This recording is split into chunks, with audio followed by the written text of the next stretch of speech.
Hey friends, inventory management can be a major pain. Keeping track of all your ingredients, your inventory across warehouses and co-mans, your retail and e-com orders, and tying all of that together. When your Excel spreadsheet breaks, check out our friends at Sin7 Core, our inventory management software partner. You can track everything you make and sell, and as the leading tool for early CPG brands, it integrates with all the major software like QuickBooks, Shopify, Amazon, and whatever your warehouse and co-mans are using. Through Startup CPG, you get a free month trial and then 50% off the 3 months after that.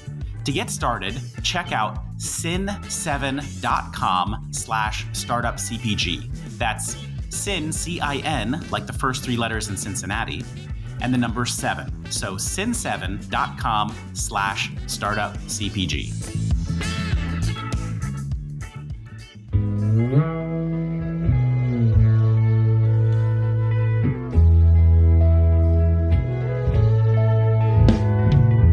The brand is what's going to differentiate you and really create that connection with your customer and keep them there. Because I think we all have experience, like there's a bunch of hard seltzers, there's a bunch of vodka sodas, there's a bunch of espresso martini in a cans. I think the brand at the end of the day is what is keeping consumers interested in sort of grabbing for that first.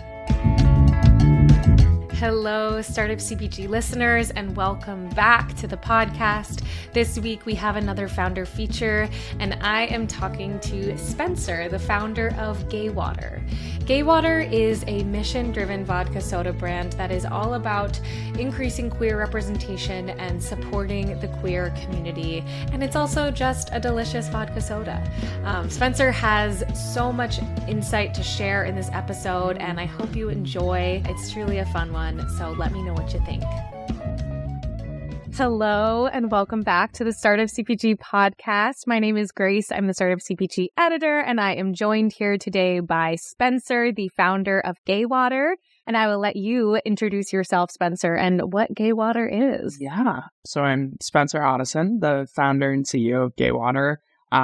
Just a quick background on Gay Water. Gay Water is a mission-driven business, so we have a mission to create representation for the queer community in these kind of traditional spaces that you don't really see a ton of representation, like bars, liquor stores, restaurants, concert venues, places where queer people both work. But aside from maybe a pride flag during Pride Month, these spaces don't signal safeness or inclusivity to both those employees as well as consumers that shop through those spaces. Gay Water itself, though, is a colloquialism for a vodka soda in the queer community. So that is exactly what our product is. It is a canned vodka soda, 4% ABV, 80 calories, 3 ingredients. So super fruit forward and flavorful.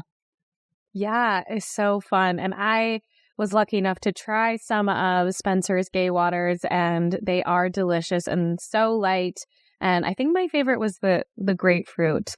I've gotten definitely mixed on that specific flavor. It's we have 4 flavors: lime, grapefruit, peach, and watermelon. And grapefruit is usually the most polarizing, actually. That's so funny. I guess I'm just special. No, I like it. What is the most popular? Either peach or watermelon. In our customer surveys, it actually is split pretty evenly between peach, watermelon, and lime, with the first 2 kind of slightly edging out lime. But like I said, grapefruit's actually our most polarizing one. So it usually is ranked as the least favorite. But I think taste is so subjective. And I feel like grapefruit is almost like a cilantro where, you either love it or you hate it. So, yeah. That's so true. Actually, Patty, who is the head of our community at Startup CPG, she hates grapefruit. So yeah. There we are. There we are. So I love Gay Water's story. I love the mission. What inspired you to dive into this world? And where, I know you were coming from the CPG beverage world. So what inspired you to kind of dive into it? So my background's in media and tech. I spent most of my career between NBC and Yahoo. And towards the end of my time at Yahoo, I was starting to just feel sort of stagnant. I've always been a voracious learner. I think that's what drives me in life, is to just constantly be learning, constantly be picking up new skills, new hobbies, new experiences. And I had been running the brand marketing team at Yahoo towards the end and just got into this place of like stagnancy a little bit where I didn't feel like I was learning new things. It was kind of rinse and repeat, which I think a lot of folks probably empathize with and have experienced in their career, right? Like you get into a certain place in one of your roles and it's been like operationalized. So I had started to interview at other tech companies and thought about, do I want to stay in the tech space? Do I want to go back to media? Do I want to try something different? And concurrent to like that happening, I had also over COVID just built a platform for myself, like my personal brand, just content creating very much within the queer community. And I had never really seen myself kind of going the route of becoming a content creator, but knew that I wanted to leverage that platform to create something for meaningful and really add value to the community that I had curated, which again was mostly a queer community, like add as much value to their lives. So those things were kind of happening concurrently. And I was thinking, do I want to do something else in tech and media? Do I want to maybe go back to business school? Or maybe there's this like third door, which would be to start something. So a lot of that was swirling concurrently. And I went on a trip with a very close girlfriend who was, had been in food and beverage for over 10 years and was sort of unemployed, starting a new role at a big beverage company. And we got into so many conversations around the beverage industry and her new role and, organic. It was just the two of us on a trip. So you can imagine like it just like, or the excitement around her new role, it just like organically came up quite a bit. And this topic of queer representation in the beverage space came up and we talked about it pretty extensively. Her single experience as like a cis woman in the beverage industry, like not really coming across a lot of queer people. Usually when she did, it was in marketing or partnership roles on like a brand side. But aside from not really coming into contact with queer people, not seeing any queer products in the space, which is surprising because when you step back, and this was later a lot of the research and insights that I did into the space, like this is a community that is growing. The queer community has doubled in size in the last 10 years, which is pretty remarkable. And I don't think the size of the community is going down anytime soon. I think it's going to continue to grow. The queer community is now bigger than the Asian American population in the US, which is, I always say that to people to contextualize, like it's not a niche and small community in the same way that I think historically people have just looked at the queer community as like, this is something that is small and exists off to the side. And so that was really staggering. And then on top of that, it's a community that drinks more than sort of regular heterosexual community at a 2 to 4 times rate. And I always say anecdotally, that's probably because the spaces that are available to the queer community are typically bars, clubs, lounges, like spaces that naturally facilitate drinking, maybe to take the edge off with some people's uncomfortability. Is that a word? The fact that they're in a space and they might not know people or they might have just come out and not feel super comfortable. So it helps sort of open people up and take the edge off a little bit. But yeah, as I sort of had these conversations on this vacation, I then dove into like the research and insights, which really sort of opened up the opportunity for a mission-driven brand to really exist in this space and start to redefine, hopefully for the beverage community, the fact that queer consumers are there, they exist, that we're all just looking for representation year-round, frankly, and there aren't products on the shelves that support the community. So beyond our mission, we work with dozens of queer nonprofits and community organizations, donating product, co-marketing events with them, really making sure that we're in the ways that we can as a small queer-owned business, we're alleviating like any sort of costs that they may incur when it comes to events that they have. For example, like donating product alleviates the need for them to go out and pay for alcohol, co-marketing, driving traffic to those events, raising awareness for campaigns they're doing. I think that opening up the opportunity for a queer brand to exist in the space, but going beyond just creating a queer brand in the space, but also supporting the community, really the folks who are on the ground actioning and driving change for the community beyond just our mission, which is representation. And is, of course, so important, but kind of lives up here. So that was a long-winded answer, but hopefully that kind of gave you a little bit of insight into the origin story. Yeah, no, I love it. And it's so true. And it's sort of a thing that other brands have done where they'll have like a Pride Month, themed product. But it's really cool to have a product that actually just is year round, loud and proud. We are a queer owned business for queer people, is really exciting to have on the market. So super fun to hear about. So when you decided, okay, I want to do this thing, what were your next steps in actually creating Gay Water and developing this vodka soda drink and your branding? I know there's so many elements that go into creating a brand and creating a beverage brand. So what were some of your first steps when you were like, okay, I'm going to do this? Yeah. Oh my gosh. A really fun, challenging process was getting started, especially not coming from like the CPG food and beverage space. I would say I almost became like an intern or a college student again, where you feel like you have that credence to ask anyone for advice or help. So I went back into kind of networking mode, really starting to just understand the foundations of the industry. That was part of like a little bit of the origin story, was like I was looking for something that would challenge me and kind of push me to continue learning and growing. So went back to just sort of networking, putting it out there. I think a lot of people say now we're talking about manifestation, right? Like manifest this idea and it'll come to fruition.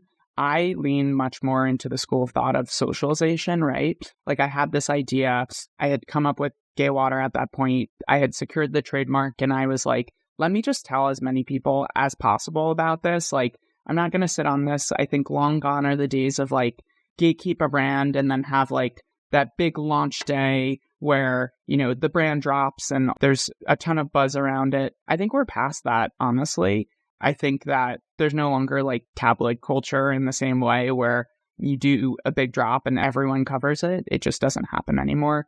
So I was kind of in this school of thought of like socialize it, talk to as many people as possible. And actually a really fun story, I had kind of started talking about it on TikTok because that was a platform I had kind of grown for myself personally. And crazily enough, someone who lived in my building recognized the mirror in my bathroom, and they had renovated the building and put the same mirror in every bathroom. So I got a DM on the side from this guy, and he was like, do you live at insert our building here? And I saw that and I was like, I had in the past gotten a lot of kind of kookier DMs that I can't answer or didn't answer. And I saw that one and I was like, this is going to be awkward when I run into him in the hallways. And I didn't respond to this. So I responded to it and we ended up meeting for coffee. And it turns out he was also queer. He had started a beverage company. He had gone on Shark Tank.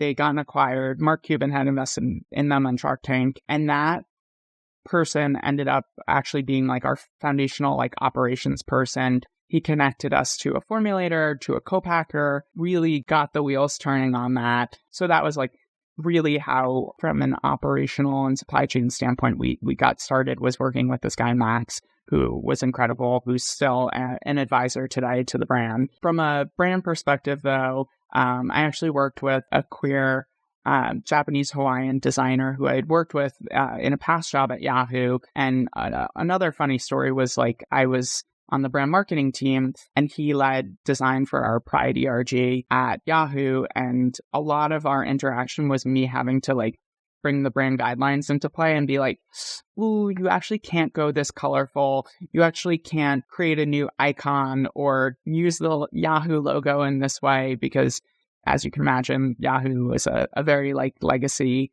brand, and there were strict guidelines around, how the brand was used. And when I had this opportunity come up, I was immediately thought of him and was like, this is actually a place where all of the things that I said no to, I can say yes to now, and we can actually create a really fun, colorful, bright, they changed logo up, like let's go crazy kind of brand. And we're still working together today. He's incredible. So Ryan actually helped build out the brand identity and designed it. And I am so thankful for him because he is a genius.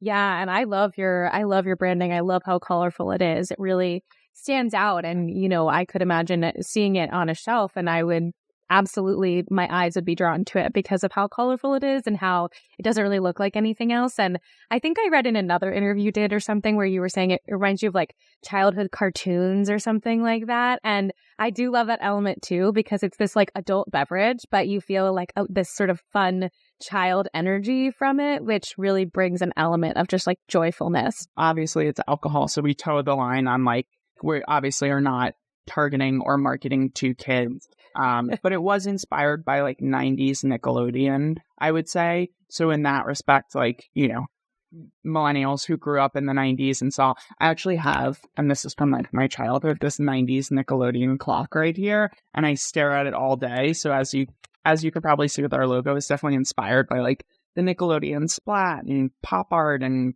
vintage candy. We had a lot of references. But in that respect, yes, like those millennials who grew up in the 90s that grew up with Nickelodeon, right? They're now of legal drinking age. There is a nostalgic flair, I would say, in the logo. I think part of coming at the food and beverage space with less experience is being able to look at industry trends and standards with more of a like outsider's perspective. And I do think, to your point, especially in alcohol, a lot of brands shy away from like embracing color, embracing like fun playfulness. I'm not sure why. Maybe they're worried they're towing the line between appealing to children or not.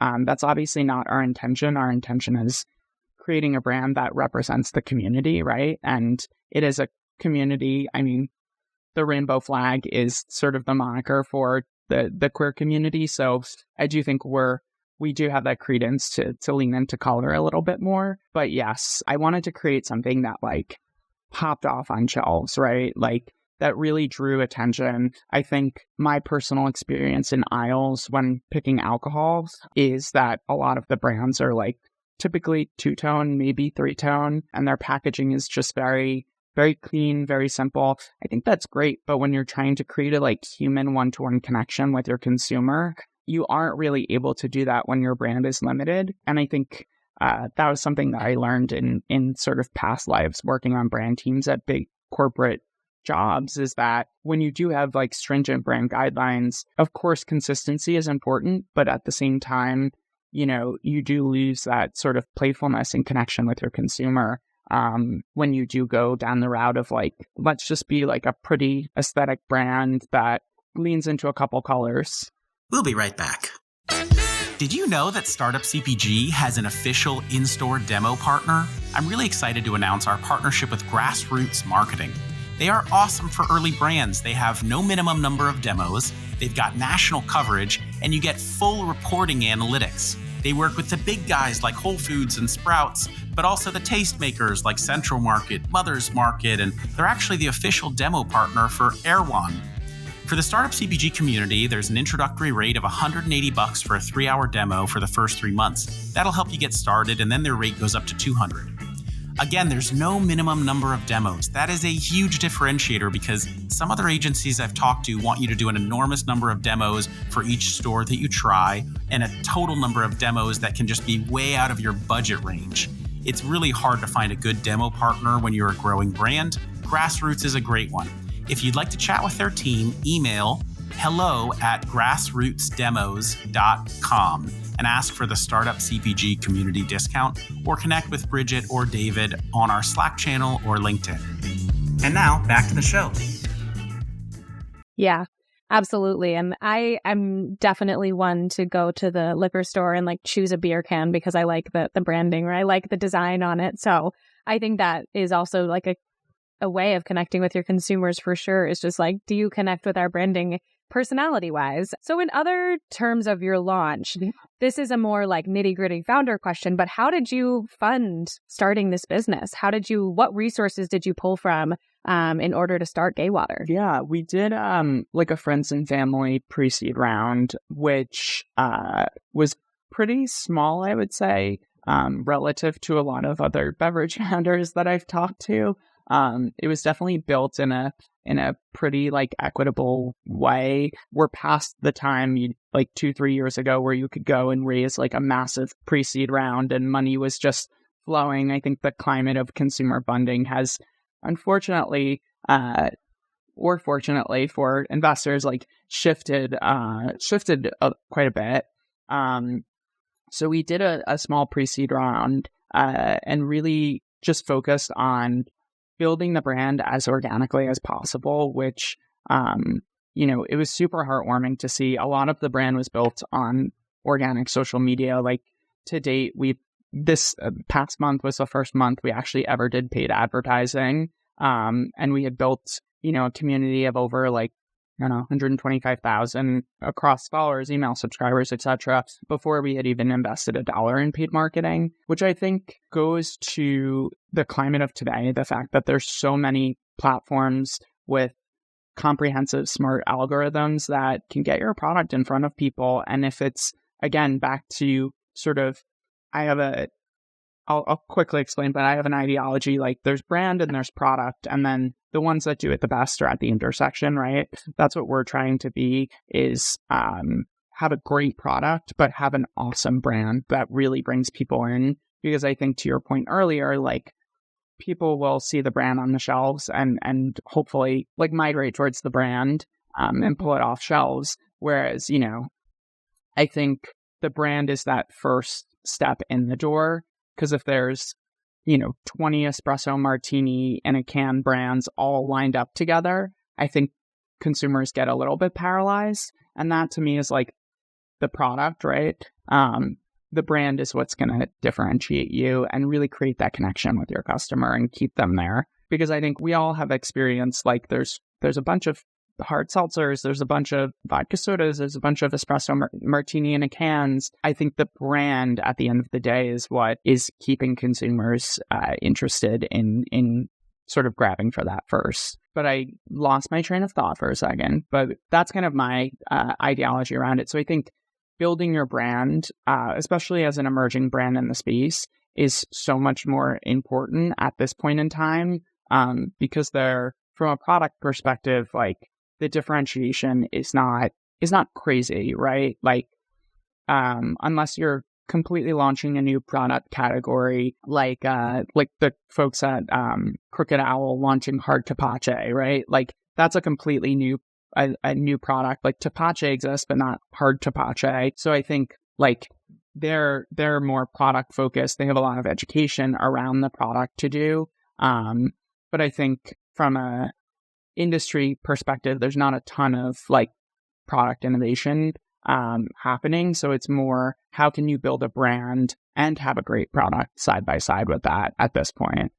Yeah, no, I mean, I think it's so true. And there are plenty of canned drinks on the market. And so people, I think especially millennial consumers, Gen Z consumers, want to buy a brand that also aligns with their ethos, that aligns with who they are.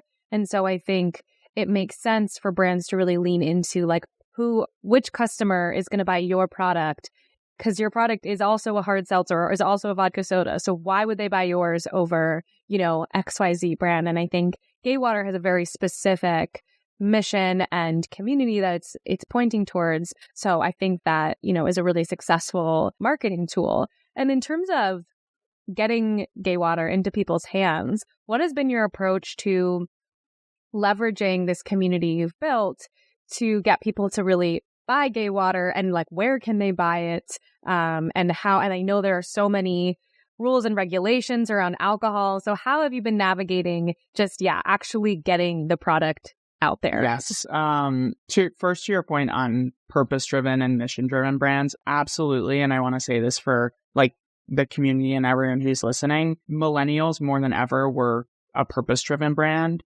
Gen Z is even more than millennials. I think it's something like 70+% of Gen Z are only buying from brands that align with their values and are more focused on purpose-driven brands, which I think particularly in the beverage space right now, like there are very few purpose-driven brands. I mean, the only others that I really have come across are like Good Boy Vodka. I don't know if you've seen that one, but they donate to organizations that support I believe like adopting dogs and support that. But there's very, very few in the space. I mean, even the new and emerging ones, like Kylie Jenner just launched Sprinter, right? And that there's no societal impact, there's no purpose behind it. I think her PR bite was like, I wanted to create a vodka soda that me and my friends would drink, right? Not disappointing to me that there's no sort of like purpose-driven societal impact. And I don't know, we'll see whether or not, I'm a little bearish whether or not that sort of connects with like Gen Z and millennials. Just want to touch on that. I think purpose-driven and mission-driven is so important, and having story behind your brand, incredibly important. To your question of sort of like sales and distribution. So navigating that was definitely a challenge, especially in alcohol. I probably picked one of the hardest, if not like the hardest spaces to learn and navigate, which, as you can imagine, I absolutely love because I love learning and I love a challenge. It has definitely been difficult. We launched day one with a direct-to-consumer partner. We actually were the first, we were actually the biggest first brand launch that they've ever had. So quite a bit of growing pains, I would say, with that, because they were not sure how to successfully facilitate order fulfillment. So we had a couple of delays with some folks and a lot of managing the community and me personally emailing a lot of people. But I think that direct to consumer was an interesting channel because in alcohol, you don't see a ton of direct to consumer. And I think what we've learned since then is like it kind of just exists in the background and is always on, to be accessible and inclusive, especially as a brand like Gatewater. We have to be, as inclusive as possible. But learned very quickly that direct to consumer was not the way to build a beverage business. It's really around what your sales and distribution footprint look like. So today we have about 70 retail locations. We're distributed in New York, New Jersey, and California. We're in all of the Total Wines. We actually expanded from 7 stores to 11 to I think now close to 50 with them, which is awesome. We have a couple big retailers that just greenlit us that I can't announce. So we're definitely hitting that sort of stride, I would say, after being in market for about 8 months. But I would say in terms of our footprint, that's kind of what it looks like. And we're really focused right now on, particularly with this product line. Hopefully we'll have future SKUs and whatnot on off-premise, because the way it was packaged out and just like consumer behavior, because it is a lighter product, it's lower calorie, it's much more conducive to like grab and go, bring to a party, picnic, being at the beach, more occasion based. So off-premise makes more sense to us, as well as more, about 60% of alcohol sales actually happen off-premise versus on-premise. We've been a little bit focused more on off-premise, bigger retailers, while we're a small team. If we're able to get into kind of larger retailers with more locations, and have, less point of context that we have to day-to-day work with, especially, again, as a smaller team, it really helps us out. But we have a ton of plans for, we have a whole growth strategy for on-premise, for independent retailers, for events and festivals. So hopefully as we continue to grow, we'll be able to build out and execute on those. We'll be right back. Hey, listeners, we all know how important it is to get dedicated face time with retail buyers. And now when you upgrade to a RangeMeet Pro subscription, you get 3 in-person buyer meetings at an ECRM session. That's right, 3 20-minute private meetings with buyers in your category. Tell them your story, sample your products, and have a distraction-free conversation. And a pro tip, our Startup CPG community discount is the best deal around on RangeMeet. You can get RangeMeet Pro with the 3 meetings for $11.99. That's more than half off the regular annual rate. RangeMeet Pro subscribers also get unlimited product listings, a dedicated customer success manager, VIP access to limited time campaigns, exclusive ongoing submission opportunities, and insights into which retailers are checking out your brand and products. To learn more, visit rangeme.com/startupcpg. And now back to the show.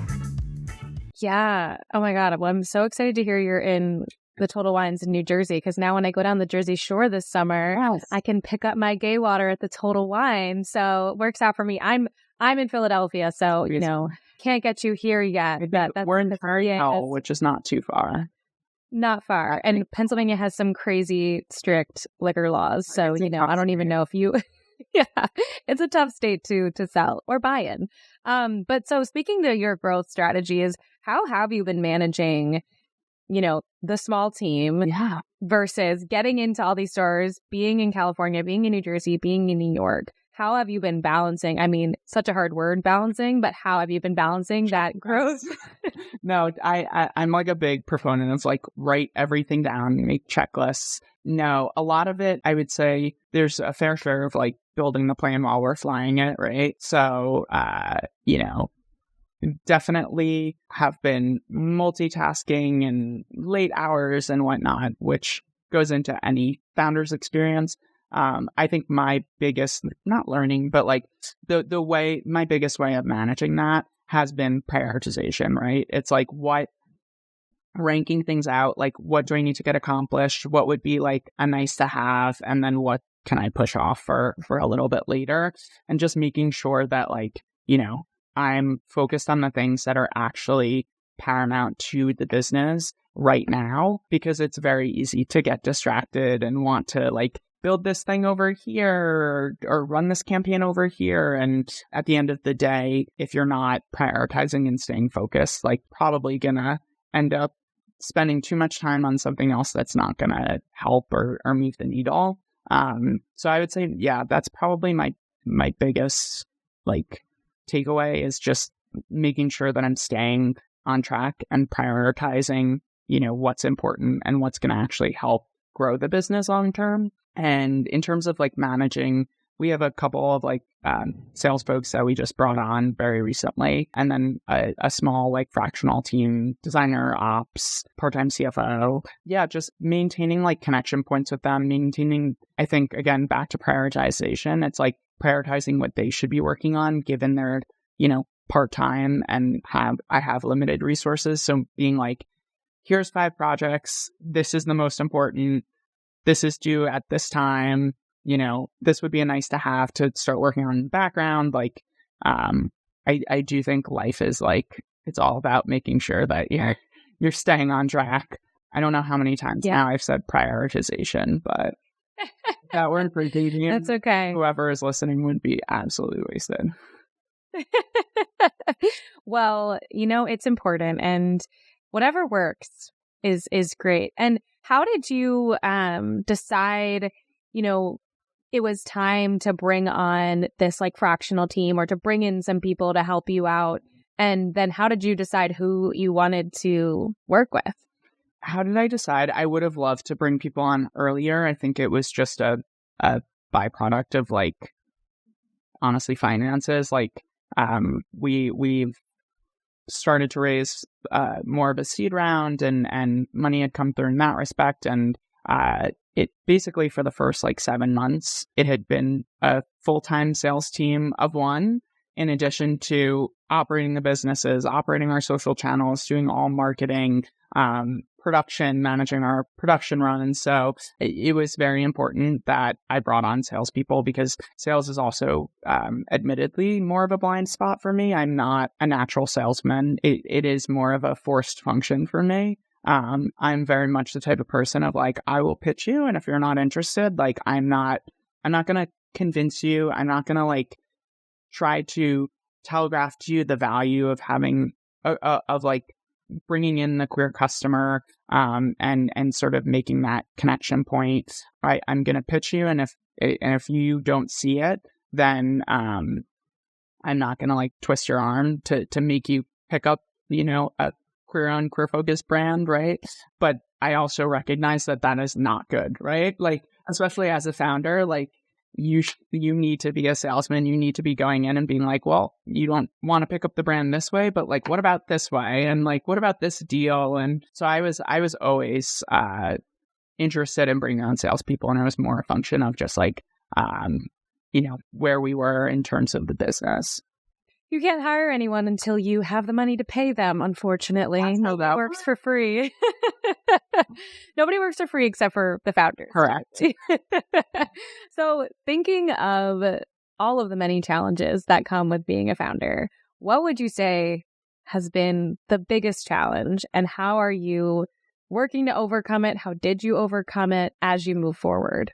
I think I've said this before, but I think my personal biggest challenge has always been the like unsexy part about being a founder that no one really talks about, which is like the crazy amount of stress and anxiety and pressure that is sort of that like you put on yourself. I'm like, prior to starting a business, I was like a late sleeper. I was like, I will sleep until the last possible moment. That's not possible anymore, simply because this morning, for example, my anxiety woke me up at 6:30. Like, my brain was swirling on like, here are all the things I need to do.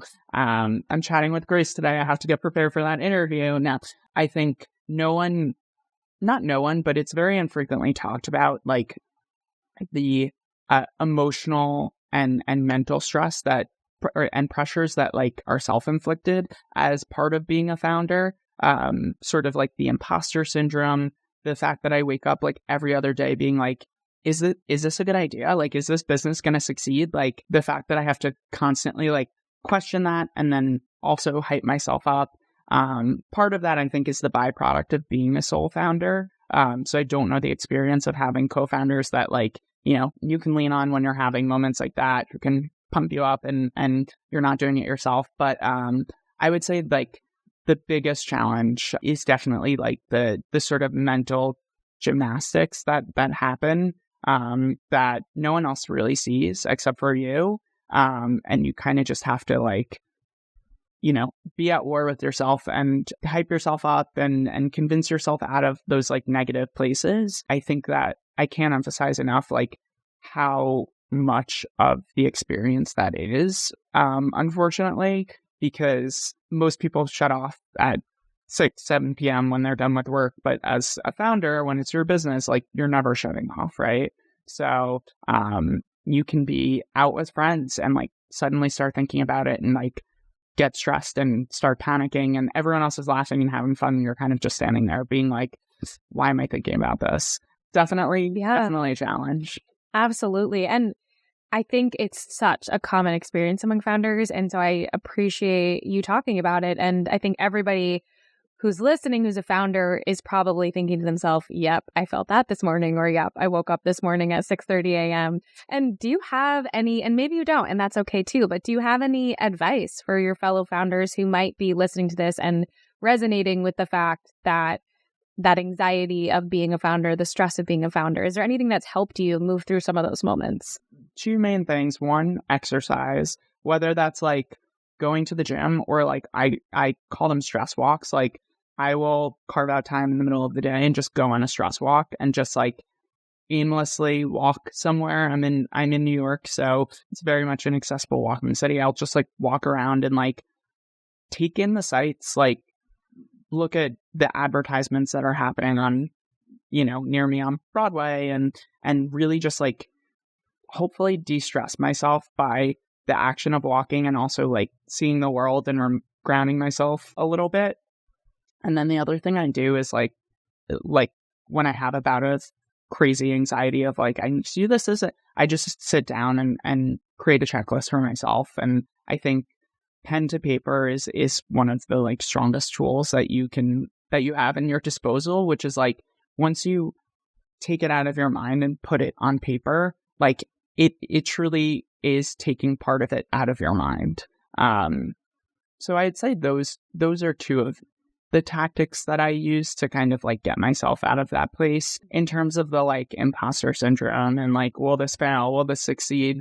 I think naturally throughout the day, frankly, the more meetings that I have, the more people I talk to, that reminder that there's excitement around this product and brand kind of naturally shines through. And I think it's hard for us as founders to see, right? Like, I literally have a can that sits right here that I stare at the logo all day. I stare at the product all day. So like, there's a natural inclination of not fatigue, but kind of that same idea where like, I've looked at the brand and the product for almost 2 years now, right? And even though it's only been in market for 8 months, there is that level of like fatigue. But then, I get an email from a customer or feedback from a customer, or I jump on a meeting and someone's super stoked about the product. And I think those are the ways that I'm able to like remind myself, like, there is so much love for gay water out there, and like,